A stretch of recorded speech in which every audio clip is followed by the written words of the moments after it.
The sky turned black over Golgotha, a sudden, heavy shade that swallowed the afternoon light.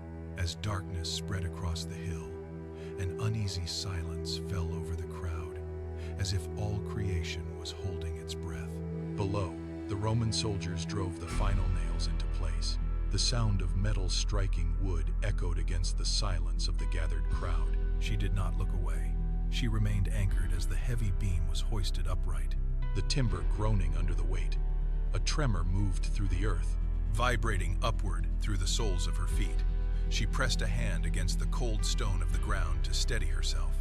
Then came the final, ragged gasp. The movement of the air stopped.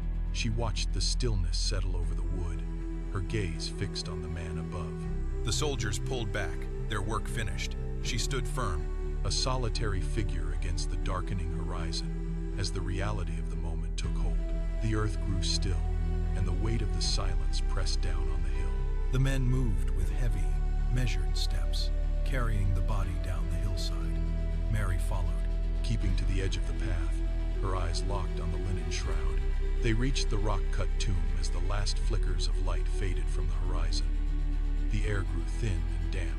A massive, circular stone sat waiting in a narrow groove. With the sound of grinding rock, the men pushed it across the entrance. The tomb became a dark, impenetrable wall.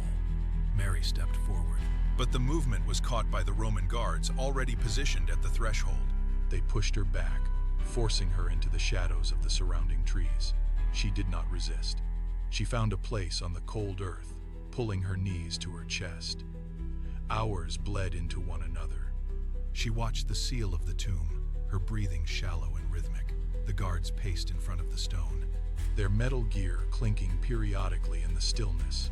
She remained there, a silent sentinel in the dark, refusing to leave the proximity of the stone.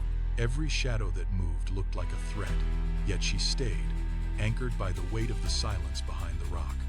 3 days trapped in that windowless room, the air thick with the smell of stale dust.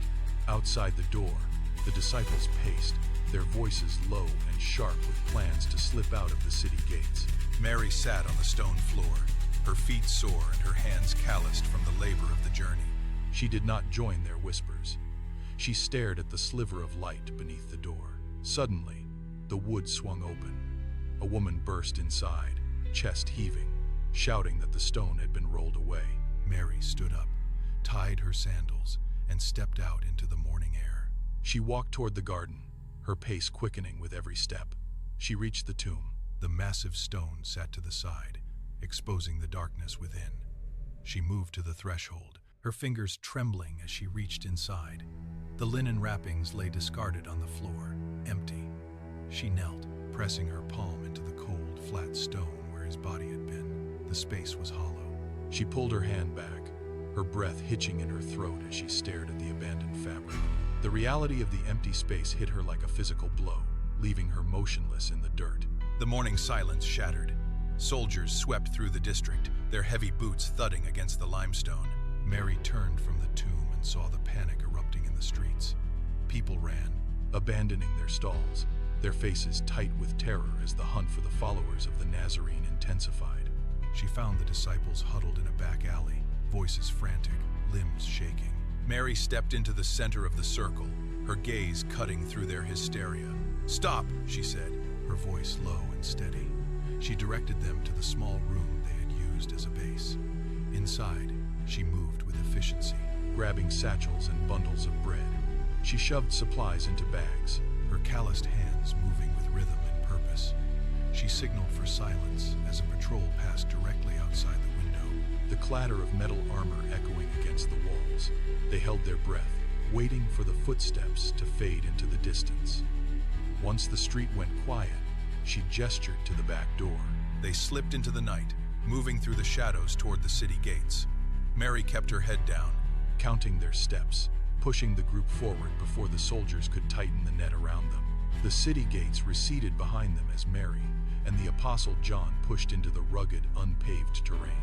The path was jagged, littered with loose shale that slid beneath their feet. Every step required constant focus to avoid a stumble that would echo across the quiet hills. They moved only by the faint, silver glow of the moon, keeping their backs to the ridges. The air grew thin and cold as they climbed, the scent of damp earth and pine needles rising from the ravines below. Mary paused, her breath coming in shallow, controlled bursts. A distant clatter of metal rang out behind them, a patrol scouting the perimeter. She grabbed John's forearm, pulling him into a narrow fissure in the rock face. They pressed their bodies against the freezing stone wall. Marching feet echoed. They held still. Minutes stretched into an agonizing silence. When the wind shifted, Mary signaled for them to move again, deeper into the darkness of the cave.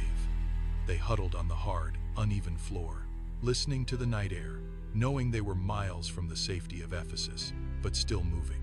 The journey ended on a quiet hillside overlooking the valley. Mary sat on a low wooden stool, the steady rhythm of a hand loom filling the small room. She passed the shuttle through the warp, her fingers calloused but precise, weaving coarse thread into fabric. Young men gathered at her feet, their attention fixed on the movement of her hands. She stopped the loom, resting her palms against the wood. She began to speak, not of distant miracles, but of the stable in Bethlehem. She described the sharp, sweet smell of dry hay and the warmth of a small body pressed against her chest during the long, freezing night.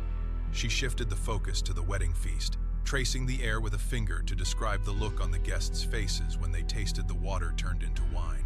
Her voice lacked artifice.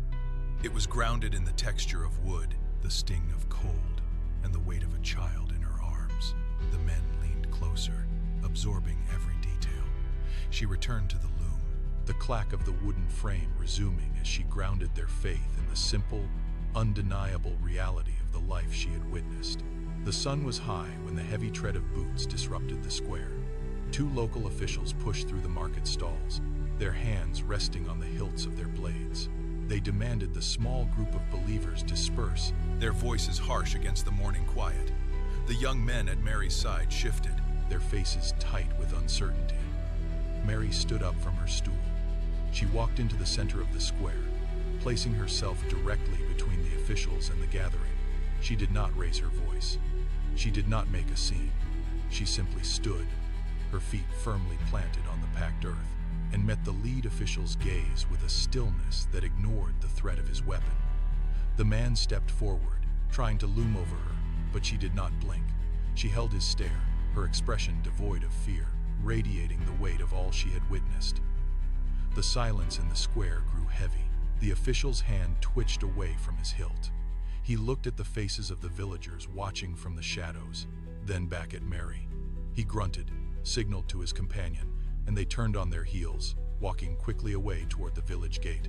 The square remained silent, then erupted into a low murmur of relief. The seasons turned, and the strength that had carried Mary across the rugged hills slowly withdrew. She remained in the quiet of her home, propped against the pillows of her bed. Her breathing grew shallow, but her eyes remained clear. She reached out, her fingers touched loved ones, leaving no stone or scroll. She left behind the specific, lived accounts of the man she had raised. She whispered of the manger in Bethlehem, the sharp chill of the stable floor, and the exact weight of a child in her arms. Each person listening leaned in, catching the final cadence of her voice. When the silence finally arrived, it was not empty. It was heavy with the truth she had anchored in them. They stood in the dim light of the room, looking at the empty stool and the half-finished cloth on the loom. The fear that had once driven them to hide in caves was gone. In its place was the clarity of what they had witnessed through her.